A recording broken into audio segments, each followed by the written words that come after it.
Hello, hello, hello, everybody, and welcome to The Healing Half. My name is Mickey Spear. I am an author, musician, and talk show host. It is so absolutely great to see you here tonight. I am so grateful for you showing up for this quick half an hour show where we get to touch base, quickly learn how we can address our own wounds and help other people better. Before we dive in, I want to know, where are you calling in from? Are you calling in from Minnesota, Wisconsin, Florida, Ohio? Right now, I'm calling in from California. That's my wonderful husband behind me, Sean.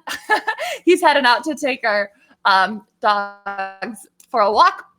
And I would love to know where you're calling in from, because Liane and I are going to, after the show, walk through and look through all of the comments. So we can't wait to see what you guys have to say. And we're keeping our eyes on the comments now. So it's great to see so many of you here. We are so grateful for you, because tonight's topic is one that is so universal, and yet we don't talk about it a whole lot. It's about you're not crazy, you're grieving. And we have the wonderful Liane with us, and she is very much associated with Wings for Widows.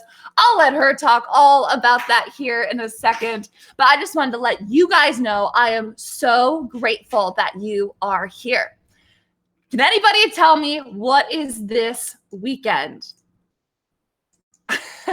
I know I've talked about it a lot, but this weekend is Father's Day.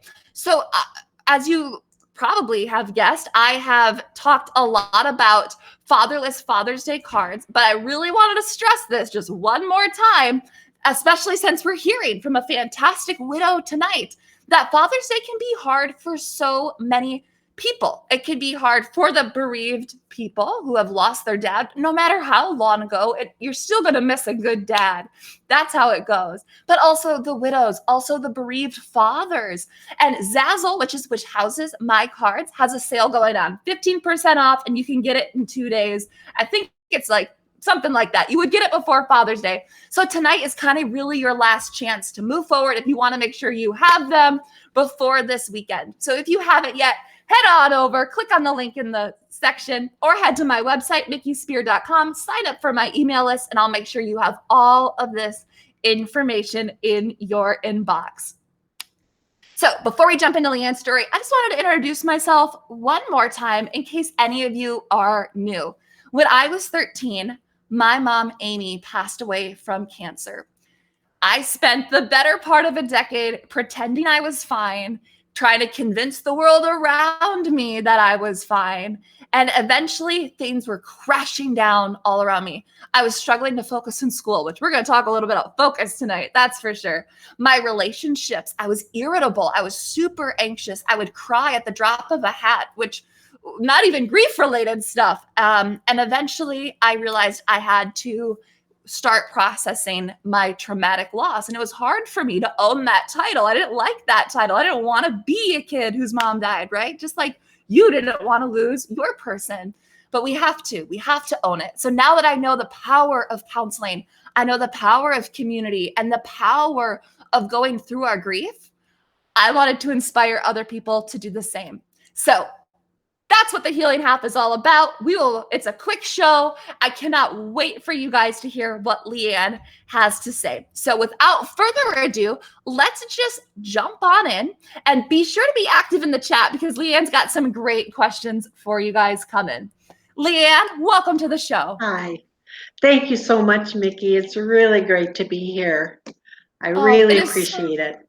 Yeah, it is so amazing to meet you. I was crying before the show started because Liane was just talking a little bit about things, and I'm over here sobbing. So I already couldn't figure it out. So all that to say, Liane, for those of us who don't know you, do you mind introducing yourself? Yes, well, Mickey is sharing a few pictures of my family. I am 68. I have been a widow just a little over 4 years now. My husband and I were married for 40 years, and Saturday would have been our 45th wedding anniversary. So it's been a bittersweet time. His name was Dave Laurion, and we were high school sweethearts. So I really grew up with him, and so his loss was very devastating. Oh my gosh, I am so sorry. I'm sure I speak for all of us listening when I say I wish I could take that away from you. And I know you mentioned earlier that anniversaries are so hard. So I'm Yes, thinking of you, praying for you, and I thank you. am so grateful that you're sharing with us tonight what you have Mhm. learned in that process. So with Yeah, that thank said, you. do you mind telling us a little bit about grief fog and some of the 6 messages you had to share with us tonight? Yes, I wanted to share that grief makes you feel like you're crazy, but you really are not crazy. Grief is real, and grief is really something that we suffer through. And suffering is not something anybody wants. And we're in, especially in our culture, very much try to avoid it at all costs. But grief is not going to let you avoid suffering. And it's something that we have to receive and work our way through. It just means that you love someone deeply, and Mm. now everything is different, and you're not sure how you're going to cope with all of that and whether you even want to go on living. I know I felt that way. Mm. And you don't even know for sure who you are anymore, because your connection with that person was so integrated into your own personality. So I think of it this way: the passion of love that you had for that person who is missing out of your life now becomes a passion or a yearning for having them back or having your life return to the way it was. And that letting go of that desire for normal life is part of the grieving process and very, very difficult. Grief is not, someone told me 2 months after my husband died, someone told me grief is not linear. And that helped me so much because I thought, oh, well, you go through these steps and you're going to get better. Every day will be a little better than the day before. It's not like that. It comes at you like waves on the ocean. And sometimes those waves are little and you can handle them. And sometimes they crash down on you without warning and threaten to sweep you out to sea. And Oh. you feel like, I have nothing to hang on to. I don't know where I'm going. I cannot handle this. So you need a couple people with a life jacket or an anchor or something to keep you as those waves wash over you. Oh So my some of God. the waves that wash over us, I'm going to list 6 things. I didn't make a slide or anything. You can write this down. Unpredictable tearfulness. Grief is just this gut-wrenching pain. And God made our bodies so that we react to pain with tears. And that is a good thing because it releases tension, it lets go of those emotions. And I think, the Bible says that God gathers our tears and keeps them in a bottle. And I love to think about that those tears aren't wasted, they're being kept and they're treasured. So don't worry about crying. You might cry for days, you might cry intermittently, you might go for days without crying, and then all of a sudden you can't stop crying. This is a normal thing. You're not crazy. And each time you cry, it is a step through this process that you have to go through.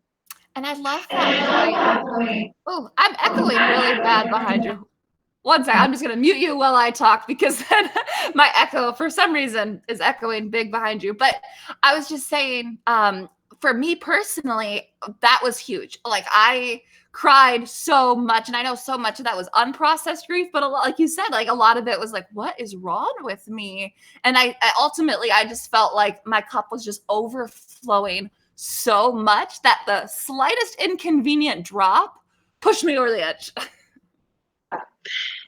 And it comes without warning sometimes. It's embarrassing because you could be in the grocery store and you see your husband's favorite food and you're a basket case. It's just, but again, I guess the fact that you can accept that this is a part of the process and it isn't wasted, it is a way of healing, and it's the way your body and mind release emotion.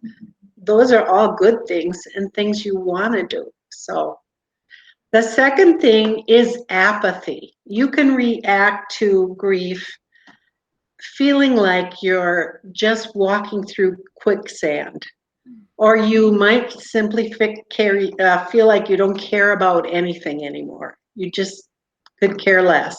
You want to hide, you want to go in your room and pull the covers over your head and never come out. You can look around at other people and think, how can they live when my life is so totally messed up? And you kind of go through the motions. Everything you feel like doing takes longer. You can't seem to get anywhere quickly. And I always think of this one too. You think without eating, or you eat without thinking.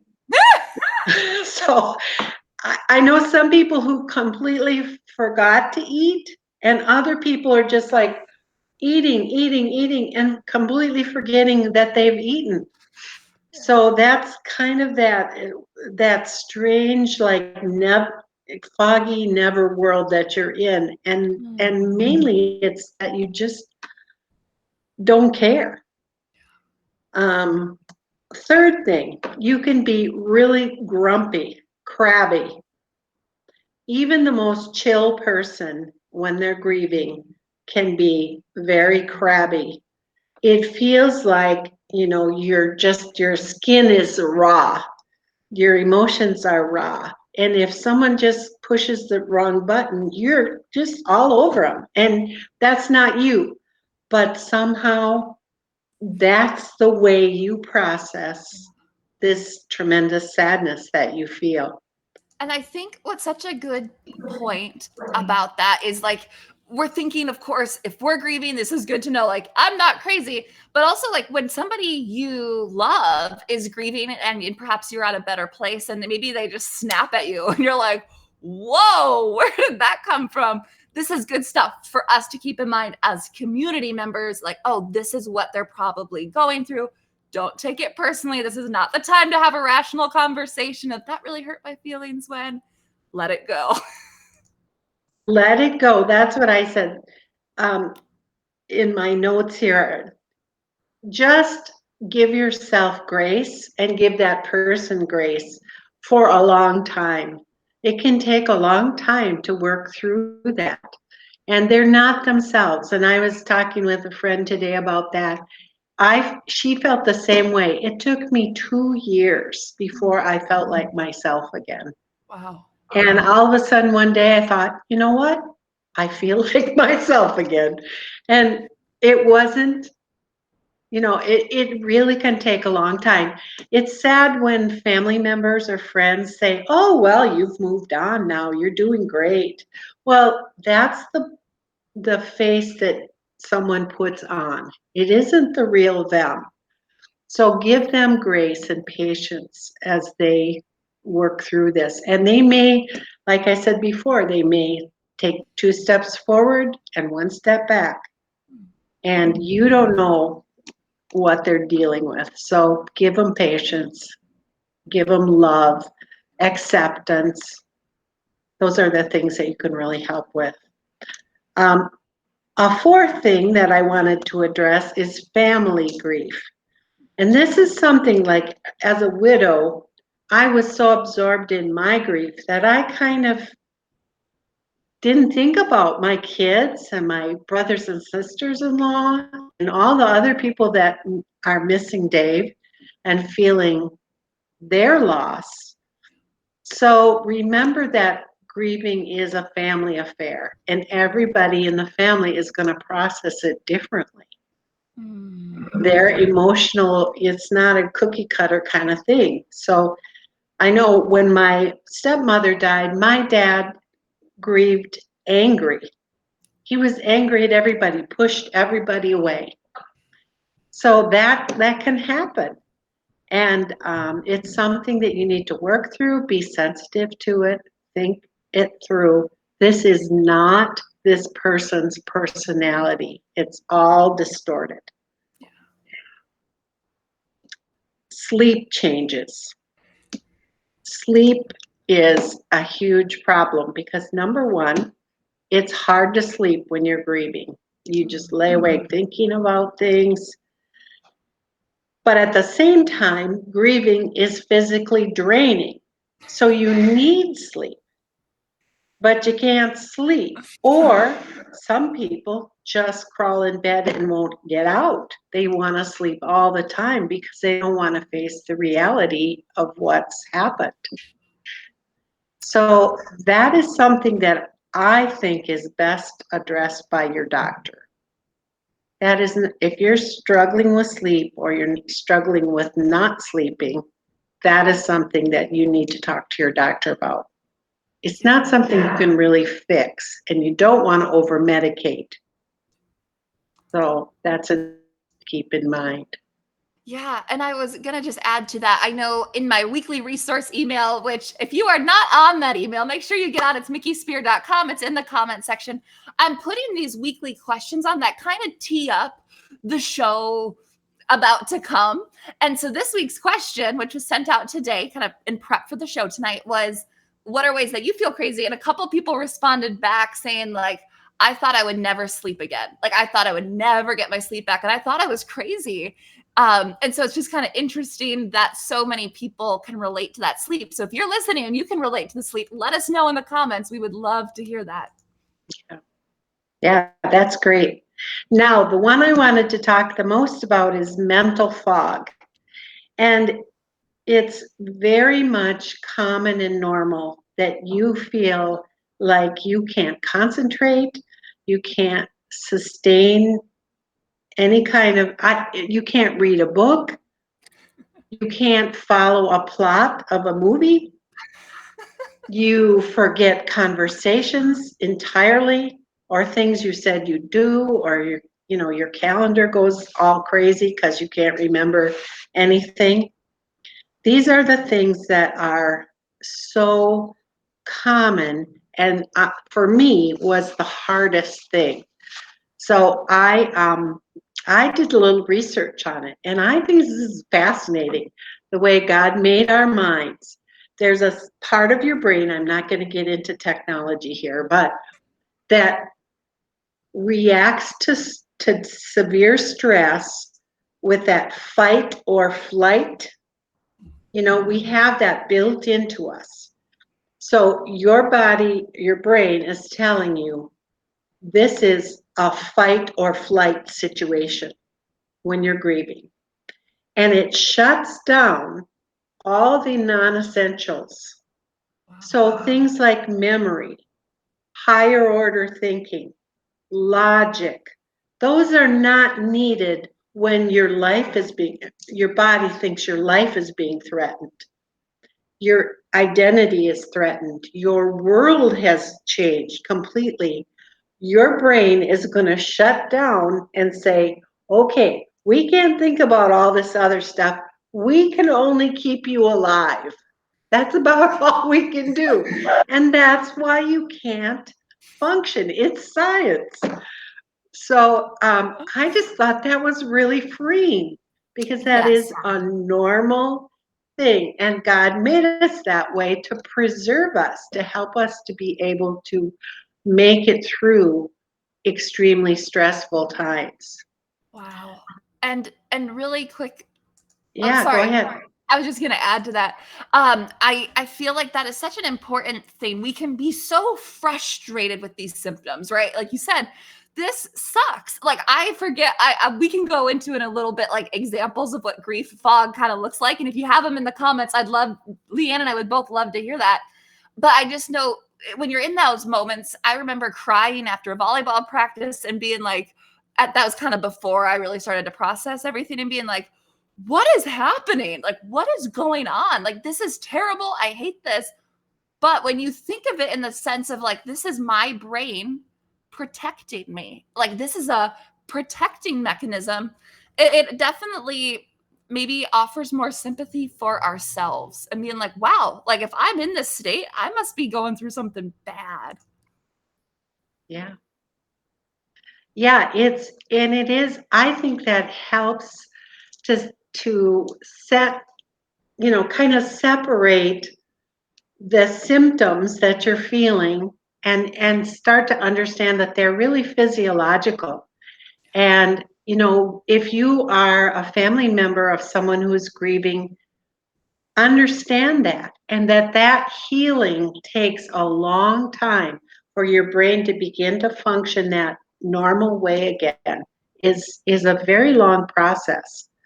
So be patient, help with, like I said, the higher order thinking, making lists, going through records, sorting things out. It's, especially for widows, so hard because you have to do all this legal and technical stuff after your husband dies, and you're in no shape to do that. So if you're in a relationship with someone that is you're close enough to that they would let you help with those sorts of things, hey, that is a huge help. Oh, amen. A freaking men, Liane. I feel like that's the whole point of this message is like when people are in that brain fog, they've got a funeral to plan, they've got an estate to go through, and their brain is literally not working like it used to. So as a community, we have to, like, if you want to love people, you can say, I'm thinking of you, I'm praying for you as much as you want, and that's great. And like do that because I believe in prayer, but also, like, if you want to really be effective, offer to help out with some of these like really hard things. And remember, they're not thinking like straight, like going through photos, like you mentioned, be tough. So a question to you would be, do you have any examples? And I'd love to share a couple that the audience wrote into me with about maybe funny or not so funny, I suppose, what grief fog can look like. Well, I had an incident where I drove all the way across Minneapolis, St. Paul, and didn't remember how I got there. This was about a month after Dave died, and I thought, what? Why did I come here? I don't even remember what I was supposed to be doing. Oh, then I really felt stupid, and then I pulled over to the side of the road and just cried and cried because I thought I am going crazy. This was before I got some, understanding and some help, but man, it was bad. Yeah. Well, and I know, I'm so sorry that happened. I feel like for me, that was my big grief fog, and particularly after my grandma died. I swear I lost more keys and more things where I would just set them down, and then all of a sudden, I don't know how, but they would be gone. The keys were just not in the house. And of course, eventually I did find them. But it was just like, what is going on? Like, how can I log on to Facebook saying, I need to find this one person's birthday? That's it. Check if it's today and then get off of Facebook. I spend an hour and a half scrolling. I leave, and all of a sudden by the end of the night, I'm like, oh, I didn't get their birthday. And that just happens so often. A couple people wrote in, so I just wanted to share what they said. Somebody said they found their keys in their fridge, which it could also be a sign of other things, but that was a very one-off situation where they're like, how did I leave my keys in my refrigerator? They don't have dementia, they don't have that. Somebody else said, and again, there's some funny ones like the fridge and the keys, but then there's the other ones that are not so funny where, somebody thought like I thought I was crazy, like I just kept calling my mom's phone, is what this person said, just so I could hear their voice. I just thought those were such beautiful examples. Yeah, it is. And it can be funny. And if you can laugh at yourself a little bit, that's good. That releases the tension. And, that was honestly, that's why I titled this talk, I'm not crazy, I'm grieving, because I thought I was crazy. I thought either I have Alzheimer's or something like that because I couldn't, I just couldn't connect thoughts together. And that's why we came up with Wings for Widows. I just want to mention that because widows especially have to go through all this documentation, do a lot of paperwork, figure things out, and it can be really complicated. I've worked with widows whose husbands had a business. They had to close, they had to do taxes, they had to figure out all of his accounting and didn't know anything about what he was doing. And, it's not just your family finances, but it can be a lot of complex things or dealing with stepchildren. How do you do that and do it equitably? There is so much complexity. And that's why we came up with Wings for Widows, because we have wonderful financial counselors who can help you really go through your stuff and figure out what you need to do, what you can wait a while, and protect your credit. Those are all really major things that you need to do right away, and you just don't have the tools. So it's a great organization for that. Well, and I could go for a whole hour about how much I love Wings for Widows. That I think you just hit the nail on the head. How do we help people? We direct them to tools and resources, or we help them ourselves. And I think all of us need to have Wings for Widows bookmarked on our computer. And I did put it in the comment section, wherever that is for you. So then that way you can just click on it. So Liane, let's say somebody is, they're like, oh my gosh, somebody just like when they get to the website, what would you recommend a fresh widow do?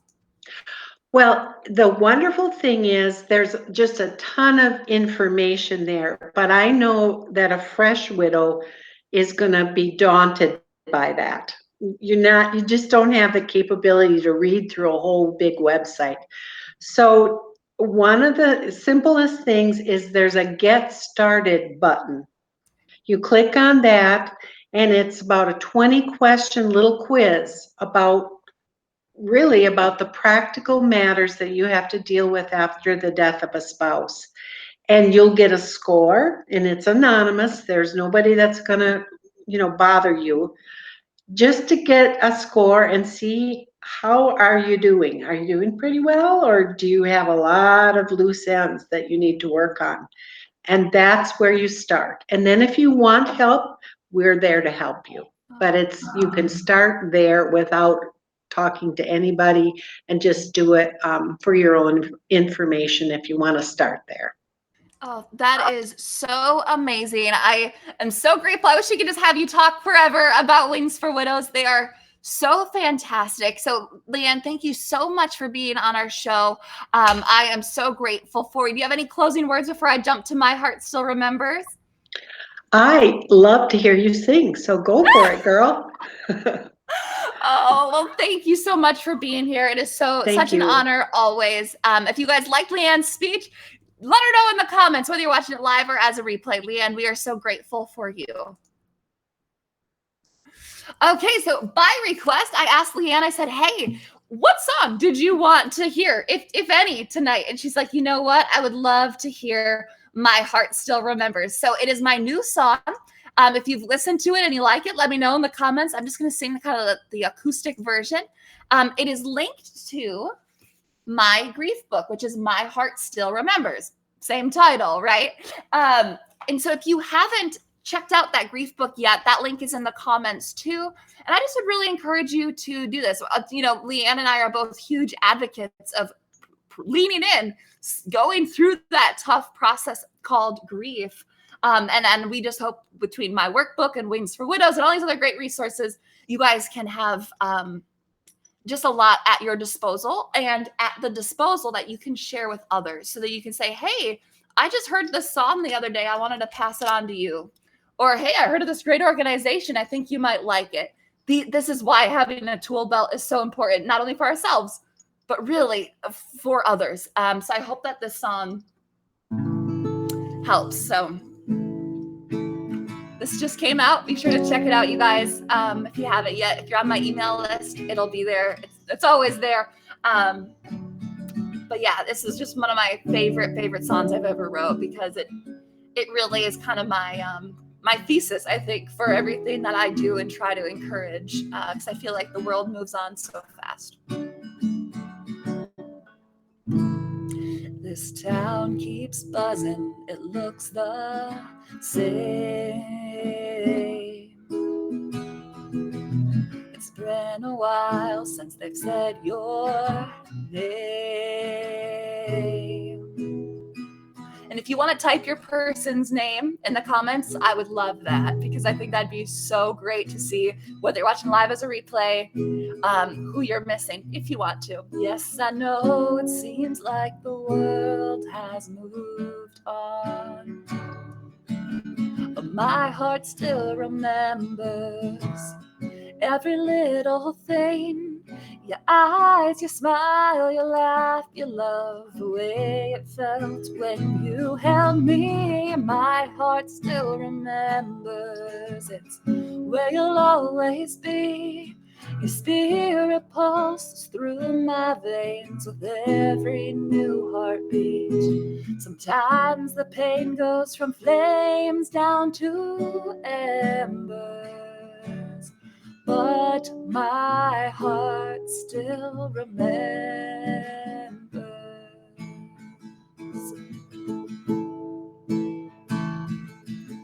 Until we meet, until we meet, until we meet again. I will not, no, I will not forget. Until we meet, until we meet, until we meet again. I will not, no, I will not forget. Ooh, my heart still remembers every little thing. Your eyes, your smile, your laugh, your love, the way it felt when you held me. My heart still remembers. It's where you'll always be. Your spirit pulses through my veins with every new heartbeat. Sometimes the pain goes from flames down to embers, but my heart still remembers. Oh yes, my heart still remembers. Thank you all so much for being here. It is truly an honor to be with you on Tuesday nights or as a replay whenever you get a chance. For all of you who have fathers that are no longer in your lives, or who have lost the father of your children, or bereaved fathers, or all the other groups that have a tough Father's Day, know that I am thinking of you. And my heart is going out to you. And I hope one of my resources helps you just a little bit. I will see all of you next week for the show is going to be about complicated grief, when you lose somebody that you had a tough relationship with. And I am so excited. So thank you all so much. I will see you next week. And if you're not on that email list, make sure you head over to mickyspear.com and jump on. Bye, guys.